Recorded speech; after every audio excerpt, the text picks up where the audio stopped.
Hey everyone, how's it going today? It's Sarah Drums, here live.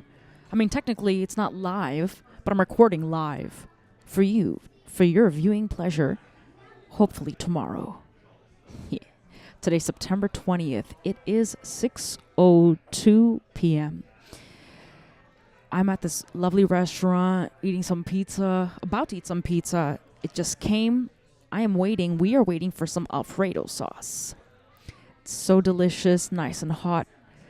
The server is so sweet. He's like, "Would you like plates?" And we're like, "Nah, we'll eat from the thing itself." So I'm here to talk to you about my new song. My new song, I really don't know. If you haven't heard it, check it out whenever you get a chance. I feel like every time I record a song, it becomes my favorite song. So I was gonna say that this is now my favorite song. And it's really cool because I thought about this song at a very vulnerable time.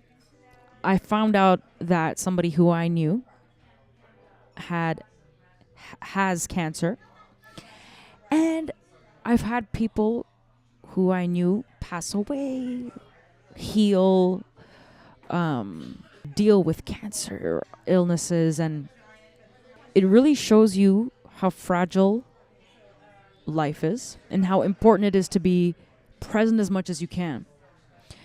And it really teaches me how to embrace the uncertainty. Like, you don't know. Like, when you get a blood test. Oh, I'm sorry, 1 second. Yay. Thank you so much. Thank you. Yummy. We got some Alfredo sauce on the side. Delicious, delicious, delicious, everybody. Today's party time. We were on Google trying to see, okay, which place should we eat? I love to eat salads and healthy food as much as I can every single day. But I'm like, today we're going to record an interview and we're going to save the most delicious place today to eat. The most oiliest, cheesiest, breadiest, crustiest, creamiest place. And I'm so happy to be eating pizza with you. And if you're hungry, please feel free to eat. So yes, back to the song. Before I take a bite, I want to finish my statement in case if I lose my place. So I want to say that losing a loved one or any sort of pain teaches you how to embrace uncertainty, because nothing is really certain. Anything can happen at any time. And sometimes, or a lot of the times, I have found that certainty gives me a very comfortable space to write music and to be comfortable. It's going to be 3 years since I moved to LA from Toronto, Canada. Yes. Thank you. It's been going to be 3 years since I moved from Canada. And, I've been coming to LA for many, many years now, sessions, things, recordings.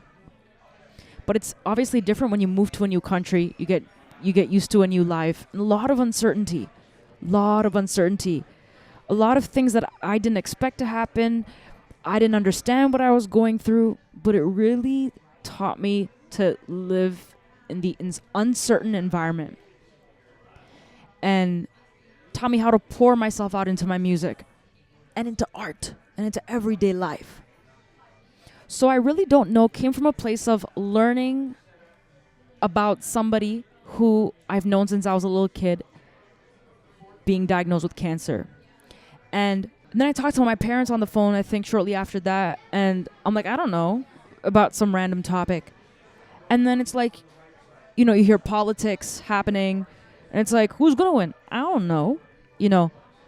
What's going to happen tomorrow? I don't know. Like, what am I, going to eat for breakfast tomorrow? I don't know. Is it going to be sunny? I mean, I guess so, but I'm not really sure. I really don't know. And the cool thing is about this song, this person used to cut my hair when I was a kid. And I used to have like spiky hair, and I had some fun times as a kid. And I was really lucky that this person really helped me embrace that. Spiky hair, bangs, and then like long spikes, hair gelled, pushed back, medium length, and back to long. Let me take a bite, if that's okay with you. All right, let's do this. Yum, yum, yum, yum, yum, yum, yum, yum. Delicious, delicious. This is delicious. Isn't this delicious? Delicious pizza. So, this song, I Really Don't Know, talks about, I really don't know, talks about uncertainty. When you're having an argument with somebody, it's like, no, I don't know, but I know what you don't know, or I know what you know and I know more than what you know. And arguments between people, no, you don't know. No, I know what you don't know, so you need to listen to me. Then the person's like, no, you need to listen to me. And it's like, I really don't know. I don't know if I'm right. I don't know what I know that I think is right is actually right. I don't know. Who knows? When a doctor or when someone will tell you something with certainty based on fact and data, maybe there's a slight chance that it's not true. Maybe there's a slight chance that one can be healed. We really don't know.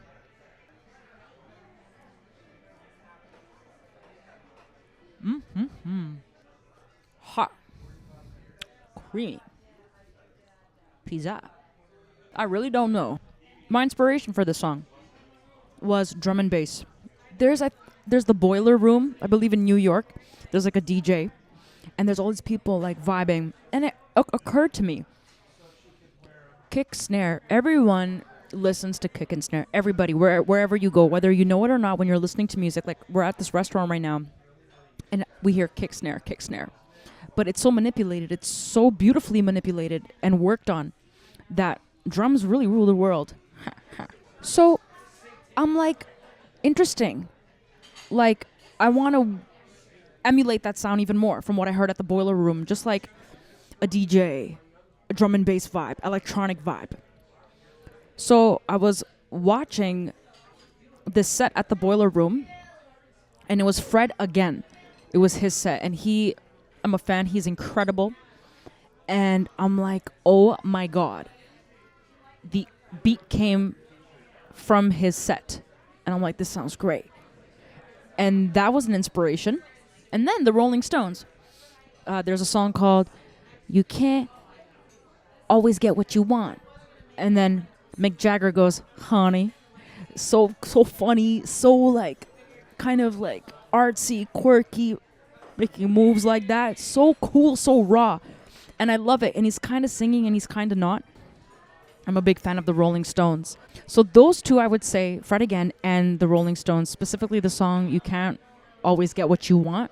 And then Fred again set at the Boiler Room. I would say those two were my main inspirations for the song. And even the kick drum, the way I mixed it, the kick drum, if you bump it up in the car. Let's try this Alfredo sauce first. This is good. And this is like hot Alfredo sauce. So delicious. If you listen to the song I Really Don't Know in the car, listen to my kick drum. I added some like really fun bass that gives like an electronic like hip hop like bass and drums. Like it feels like it's electronic drums, like MIDI. But it's like I recorded it in my little beautiful cage, I like to call, just in there, and had a lot of fun experimenting with the microphone placements, the mixing, the leveling, the way I mic the drums. For those who are interested, I didn't really face them directly towards the drums. I let them kind of like I microphoned each snare, kick, hi-hat, room, and everything, but I faced the mics slightly away, or some quite away. And it really helped with kind of having a different sound. Before I continue, I have a lot of fun things I want to talk about. I'm going to split some pieces, let it air out a little bit, and I'm going to continue. Give me 1 second. Do you think we'll be able to eat? Because you have one of your own exactly like this. We'll be able to eat all of it? Yum. Hot. Delicious. Let me see how much I can finish. I'm going to do my best to finish this pizza for you guys. If anything, I'll take it home. But, let's see. Challenge accepted. I grew up eating meat, steak, everything. Like, oh my God. My dad has this running joke that he tells everybody that when I was like 5 or something, 6, 4, 3, I would throw away the kids menu and I would say, Mom and Dad, give me the adult menu, and I would get like steak and like, and my mom would kind of like look at me and say, it's going to cost us more money than my grandma would be like, let her eat it. So I would always get the adult menu. It's like kids eat free. No, like I was an adult from age 3 or 4 in terms of my appetite. So my dad has this running joke that, you know, when she was 3, she would toss away the kids menu and pick up the adult menu. And I'm like, ha, ha, ha, ha, funny, Dad, funny. So I became vegan 3 years ago because I understood more about animals, the industry. I always knew that something is up, but never fully accepted it. So when I would eat like beef and chicken, I thought of it as like a tomato. Like I didn't think of it that it came from an animal. But I'm like, okay, you're growing up, Sarah. Time to take ownership of what you're doing and what you're eating. So I'm like, all right. And what better place than LA for vegan, vegetarian food, am I right? It's perfect. Thank you. I love food so much. But, so I've always been maybe overweight. Not maybe. It's a fact that I've been overweight as a kid. And thought it was time to take awareness and notice of that. I'm like listening to the song in the background, and I'm like, wait, we're filming. So sorry. So I started running just 5 minutes at a time. And then, long story short, started seeing a trainer because I wasn't losing weight where I needed to, just for about a year. Right near my house in Toronto at the time. Everything was great.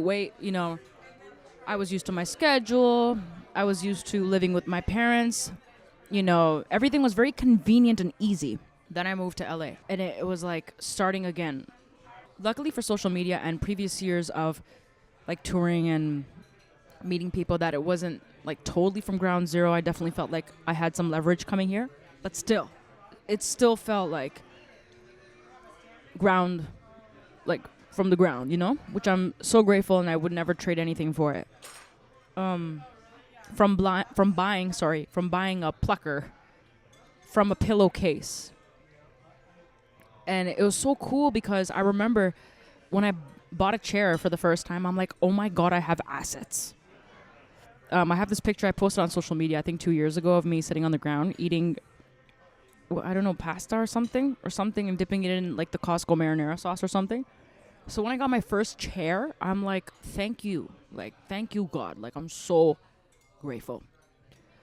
So it's like, then when I went back to visit my parents at the time, I'm like, whoa, there's like more than one chair. There's like iPhone chargers and cables, and oh my God, I have my drums. And you just realize, like, even a spoon or a fork, it's like when you start from scratch, you have to buy each spoon or fork again. So I'm very grateful, and that's a experience that like I hold near and dear to my heart. And if I have to tell anybody, what I learned is really be grateful for every little thing that you have. And it may seem like it's little at the time, but it really is everything. Oh yeah. So lost all the weight. LA got real. Life got real. Uncertainty got real.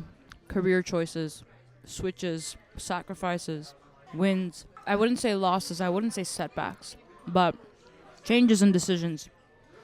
Doubts, fears, all got real. And I started relying on food. It was something I could look forward to when I was feeling lonely, missing family, confused. When I was in Toronto, I had a goal. Endorsement with the top companies, tour the world as the best musician, session musician, performer you can find, as a supporting drummer. But I always wanted to be at the front. So a drummer who really had a name for themselves, but supporting, or clinician type of vibe. COVID came, and I'm like, did a lot of soul searching. I'm like, it's time to take the leap and do what you've always wanted to do, because there's no time like right now. Moved to LA and took a lot of opportunities where I was the drummer, whether it was like jazz settings, some other studio sessions, movies and things like that. Helped me get in the scene and stuff like that. And then I feel like, yeah, I gained a lot of weight, worried about money. It's expensive out here. Then the conversion, I'm so sorry, from Canadian to US dollars. Then being at a place where it's like, this will pay my bills, but does it serve me? How much longer can I live with doing things for survival? So I'm at this place in my life right now. Then started going to the gym here at LA Fitness. The apartment I was renting last year, they had a gym downstairs. Then left the gym a couple of months ago. Been doing, steps as much as I can a day. Eating less, monitoring my food intake, trying not to binge, trying not to watch TV or streaming or anything while I'm eating.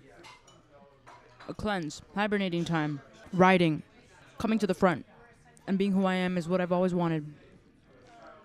So I'm having fun with that. Yeah. The hair cutter. That person was very important to me because I didn't realize that I was different as a kid until much later on. Like grade 4, my mom would I would ask my mom to buy me tattoo sleeves, funny haircuts, sports bands like on my head, some bandanas, watches, I don't even, like funny mini skirts with like an Indian outfit top, Indian vibe top. And when I would go to get the haircut from this person would look at my mom, because I'd be like 9, and the person would ask my mom, so this is what she wants, you okay with that? Then my mom would go, okay. So I felt like that was such a great starting point for me to kind of express myself and try different things. And in art, energy is so important. Your masculine, your feminine energy. I feel like when I play drums, growing up, the comments that I would get are that you play the drums like a guy. And I'd be like, oh, thank you. Hard hitter. This was when I was like much younger, back in the day. And I realized, okay, like when I play drums, there's this like masculine energy being brought. But then there's this need of some feminine energy as well, like this balance, this play. So I really have fun like with that when I'm writing and creating music. I'd have spiky hair and wear a mini skirt. And that was like my balance. A little bit of pretty energy, flirtatious energy, with some like masculine vibes. So much fun. Energy is so much fun to play with. And lyrics. That argument with I really don't know. I don't know. You can't tell me what I know and what I don't know. I mean, we can have a nice conversation about it. But let's not argue about it. Let's not let ego come in the way.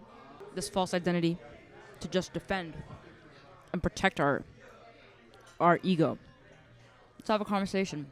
It's funny because I love focusing on drums and lyrics being quite minimal, but very repetitive for now. And I remember I showed the song to my mom, and my mom's like, can you write a second verse? She's like, the same thing, really don't know, really don't know, really don't know.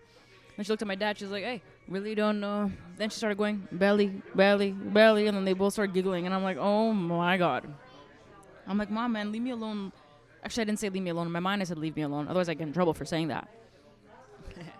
I was like, I'm just going through my phase right now, like, expressing, and it works for me. So I'm just like, slowly, Mom. You don't worry. She said, yeah, no problem, no problem. I'm like, all right. The song, electronic vibes. I love all genres of music. That's the beautiful thing about being a musician and doing that for a living, which was what I did for, like, a long time. For a long time, for over 10 years. Whether it was, like, jazz music, blues, hip-hop, rock, big band jazz, Indian. I played gospel music in church every Sunday. You get to love all styles of music, all styles. And I really believe that, you can't learn everything from a book. Playing gigs where, like, you pay money for gas, so you're basically at a negative balance. And I did that for a long time, just to get experience. And then film it. And then it was great because I love posting online. So that was, like, worth it, more than monetary value. So playing for other people, different genres of music, teaches you how to dive deep into the genres of music and what you need to play the music. Why hi-hat, why ride, why cowbell, why kick drum heavy. So when I'm writing music, it's not based off of genre, it's based off of feeling. And then now I have reference points in my head like, oh, this kind of snare, this kind of hi-hat, I'm going to mix it like this. And I'm really having fun mixing and mastering and just doing things. I don't know if I'm doing it right. I'm really experimenting. But it's a lot of fun. It's a lot of fun. It's so funny because people are like, Sarah, don't sing. And I'm like, why not? Why are you going to tell me not to sing? Do I tell you not to talk? I'm going to sing my heart out.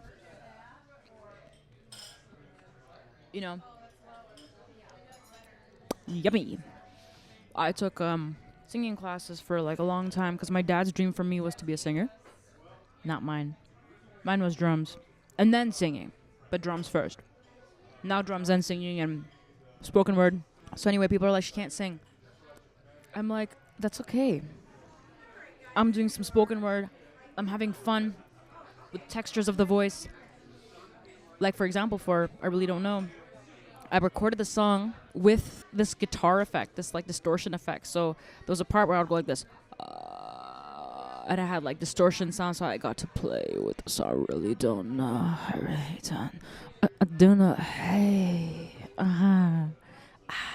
Like all those type of sounds. Very percussive, very fun. So I recorded the voice like that. It was great.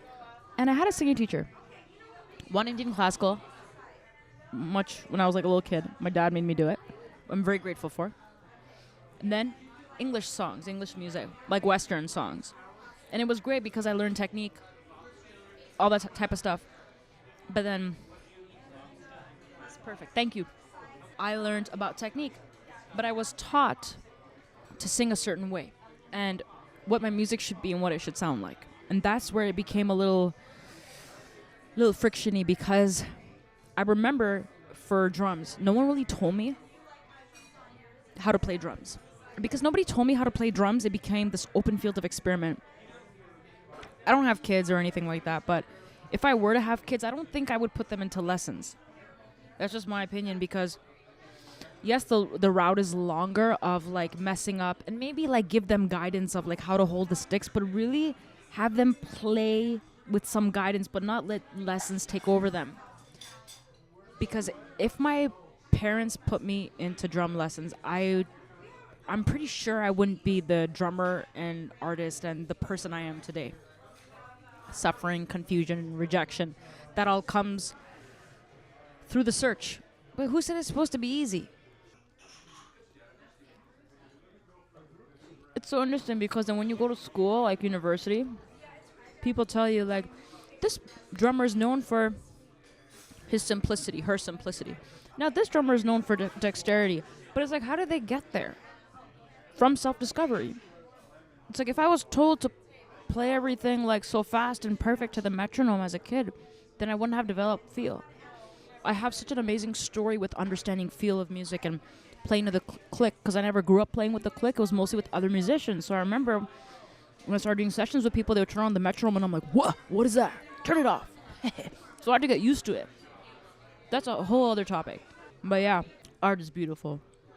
Life is beautiful. Energy is lovely. Self-discovery is fantastic.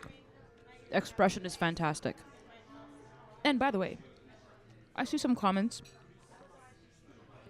that say her wearing her face on her clothes is annoying. Some people say people love it. I get merch orders very frequently. I'm so grateful for that. Some people are like, what is this? It's funny, my own family, no one in my family wears my merch. Even if I just gave it to them for free, they'd be like, what is that? Should I clean with it? It's funny, you're laughing because you know my family. It's funny because this logo, I don't feel like it's me. I feel like it's what I stand for and what I believe in. I was performing. My sister bought me these glasses the day before this performance happened. Glasses were loose. I'm at the end of the song playing a drum solo. I'm like, okay, these glasses are like annoying, and I just threw them. And I was really tired. I had 1 hour of sleep. There's a whole story about it. And then I'm like, okay, Sarah, focus. And I'm like, and that's what I did. Because I'm like, just go for it. And I'm like, who cares? Do your best to be in the moment even though you're so tired. Because your family has sacrificed everything for you to be here to do what you love to do. And I never take that for granted 1 second. Child of an immigrant, So enjoy the moment. Do it for the people who can't do what you do and got to do because they didn't have or don't have the resources that you have. So do it for everybody and do it for your heart and do it for your soul. So I stuck my tongue, I'm like, let's go. And then I did the video. So this logo represents that. Freedom. Literally for me, it represents freedom. And I don't see my face. I actually, to be honest, I see this logo as like Nike or Louis Vuitton or Adidas. Anything else I can think about a logo here? I don't know. That's how I think about it. So for those who say Sarah's narcissistic, who knows? I really don't know. Maybe. But that's my stance on the merch and all that kind of stuff. And I appreciate everyone who supports, wears it, tags me, sends messages, emails, pictures. I'm so grateful. Because literally all I wear. And for those who have it, it looks fantastic on all of you. And I see every post and picture and message. We filmed this video at Studio City, at this beautiful place called Ventura Music. This beautiful store. Beautiful stage. Fantastic vintage drums. Had fun with a mic stand. Elvis vibes. Rockstar vibes. The drums. The bass drum was like really big. 20-inch. 28-inch. Gretsch. I brought my Istanbul Agop cymbals. Shout out to George. Thank you for giving us the space for the 2 days and being so supportive. You and your staff helping us set up and tear down and everything. We're very grateful. The red curtains. The snare was A&F. Beautiful sound. So, I want to thank you all. You're done, right? We're good? Yeah? I think we need to go soon? Alright. So I'm gonna see if I can like focus on my food and finish it. Da da da da da da. I heard that. I'm not sure if you did. Okay. There's still a lot more to say. But I know we have somewhere to go, somewhere to be. Thank you all for hanging with me here. For watching, for listening. For those who have not had a chance, please check out I Really Don't Know. Music videos on YouTube. Streaming everywhere. New song coming soon. I have a lot of songs I'm working on writing, and I'm gonna drop stuff just more periodically, randomly. It's time, baby. It's time. Thank you. Sarah Drums here, and we're gonna be signing out. Signing out. I said signing out. All right. Until next time. Bye-bye.